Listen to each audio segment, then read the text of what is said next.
আব্দুল্লাহ লুঙ্গি dance কোন সিনেমার গান?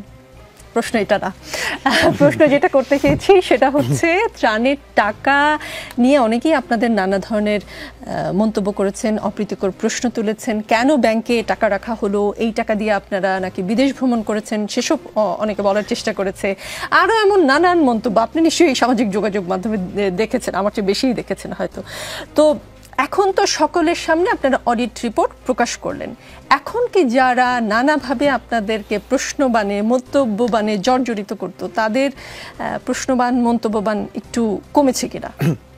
দেখেন, প্রশ্ন যারা করছে, প্রশ্ন যারা করবে তারা প্রশ্ন করতেই থাকবে, অর্থাৎ ইরেসপেক্টিভ অফ লজিক অর ইললজিক তারা প্রশ্ন করতেই থাকবে আমাদেরকে। আপনি দেখেন ত্রাণের যে বিষয়টি হয়েছে, আমরা এখানে দেখেছি যারা টক শোতে অনেক ভালো কথা বলেন, অনেক সুন্দর করে কথা বলেন এবং যারা আমাদের ন্যারেটিভ প্রতিষ্ঠা করতে ভালো ভূমিকা পালন করে, তাদের ক্ষেত্রেই আমরা এখানে দায়িত্বশীল আচরণ আমরা দেখিনি। সোশ্যাল মিডিয়াতে বিভিন্ন অপপ্রচার যেগুলো হয়েছে আমরা দেখেছি, সেগুলোর উপর ভিত্তি করে তারাও দেখেছি যে এই ত্রাণ কার্যক্রমে যে অবহেলা হয়েছে এই বিষয়গুলো নিয়ে কথাবার্তা বলেছে। যেমন বলা হয়েছে যে আমরা ত্রাণের হিসাব নাকি যথাযথভাবে দেইনি। আমরা স্পষ্ট বারবার করেছি, আমরা দেখেন মনে হয় না কোনো কার্যক্রমে এভাবে প্রত্যেক ঘন্টায় ঘন্টায় মানুষের সামনে উপস্থাপন করা হয় যে 6টা থেকে 8টা পর্যন্ত কয় টাকা উঠেছে, 8টা থেকে 10টা পর্যন্ত কয় টাকা উঠেছে।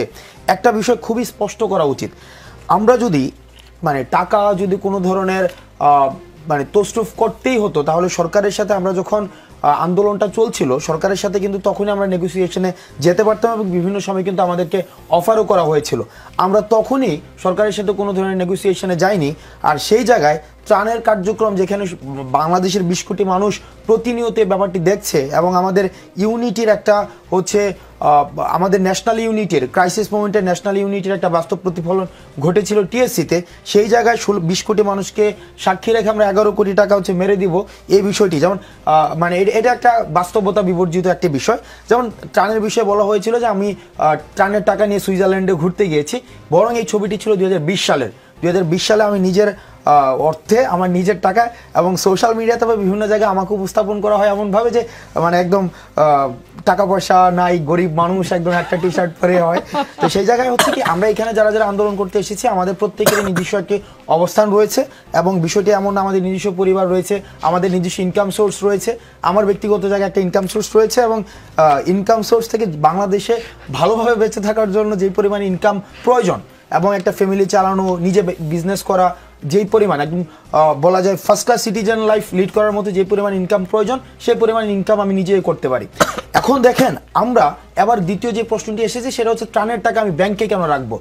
আমাদের টোটাল ত্রাণ 11 কোটি 61 লক্ষ টাকার মতো আমাদের ত্রাণ সংগ্রহ হয়েছে, টাকা সংগ্রহ হয়েছে। এখন দেখেন এই টাকা আমি কার কাছে রাখবো, আমার নিজের কাছে না সার্জিসের কাছে নাকি নাহিদের কাছে? এখন ব্যক্তিগত জায়গায় যদি আমি টাকাটা রাখতাম তখনই সেই জায়গায় প্রশ্ন হতো ত্রাণকে দিয়ে টাকাকে দিয়েছে ব্যক্তিগত জায়গায় রাখার জন্য।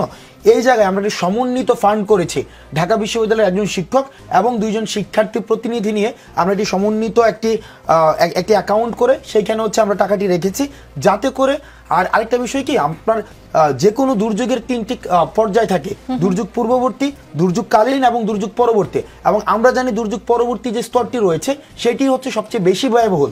এখন আমরা যদি পুরো টাকাটাই শুধু চিরামুড়ি কিনে ব্যয় করে ফেলতাম, সেখানে দুর্যোগ পরবর্তী যেই ইনফ্রাস্ট্রাকচারাল ডেভেলপমেন্ট সেখানে কিন্তু আমাদের দেখা যেত সবচেয়ে বেশি যেখানে খরচ হয়, আমাদের সেটা অ্যাসেস করার জন্য আমাদের টাইম নিতে হয়েছে। আর বৈষম্য বিরোধী ছাত্র আন্দোলন যেহেতু একটি নতুন প্ল্যাটফর্ম, আমাদের সেই পরিমাণ লজিস্টিক সাপোর্টও নেই। সেজন্য আমরা বইটা একটা এক্সপার্ট টিমের সাথে বসেছি এবং আমরা দেখেছি যদি আমরা ব্যক্তি উদ্যোগে সেখানে বিভিন্ন জায়গায় টাকাটা ডিস্ট্রিবিউট করতে যাই, সেটা একটা প্রবলেমের মধ্যে পড়বে যে কাকে কয় টাকা দেওয়া হবে, ফিল্ড অ্যাসেসমেন্টের স্বচ্ছতা আসবে কিনা। সেই জন্য আমরা পুরো টাকাটা মাত্র 20 দিন সময় লেগেছে, একদম পুরো টাকাটা আমরা যথাযথভাবে প্রত্যেক একটা টাকার আমরা হিসাব করে দিয়ে তারপর পুরো টাকার মধ্যে 8 কোটি টাকা আমরা দুর্যোগ ব্যবস্থাপনা যে আমাদের মন্ত্রণালয় রয়েছে সেখানে আমরা দিয়ে দিয়েছি। আর 1 কোটি 91 লক্ষ টাকা উত্তরবঙ্গের জন্য দেওয়া হয়েছে। সেখানে 1 টাকা কোনো ধরনের যদি ডিফল্ট কেউ দেখাতে পারে, সেক্ষেত্রে আমরা বলেছি দেশের বিদ্যমান যে আইন রয়েছে সেই আইন অনুযায়ী আমরা যে কোনো ধরনের শাস্তি আমরা মাথা পেতে নেব। দেখেন, বৈষম্য বিরোধী ছাত্র আন্দোলনের প্রতিটি পদক্ষেপ নেই, শুধুমাত্র এমন না যে আমাদের 5ই আগস্টের পরে আমাদেরকে বিতর্কিত করার চেষ্টা করা হচ্ছে।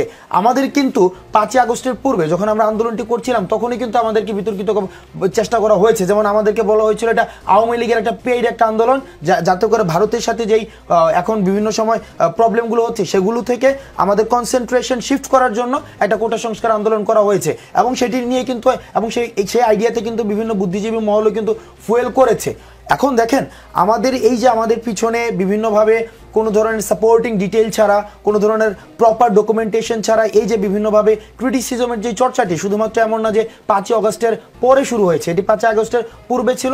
এখন আমরা মানসিকভাবে প্রস্তুত এবং আমি বর্তমানে আমার যে রিয়েলাইজেশন হয়েছে 5ই আগস্টের পরে, আমরা বাংলাদেশের প্রত্যেকটা মানুষ কালেকটিভলি, মোরালি, ইথিক্যালি আমরা করাপ্টেড এবং আমাদের মধ্যে একটা, কারণ আমরা ইতিহাসের বিভিন্ন স্তরে স্তরে প্রতারিত হয়েছে। ক্ষমতায় যারা ছিল প্রত্যেকের দ্বারা যেহেতু আমরা ইতিহাসের প্রত্যেকটা স্তরে স্তরে প্রতারিত হয়েছি, এই কারণে যারা এখন আবার বর্তমানে ক্ষমতায় এসছে বা ক্ষমতার সংস্পর্শে রয়েছে, আমরা আসলে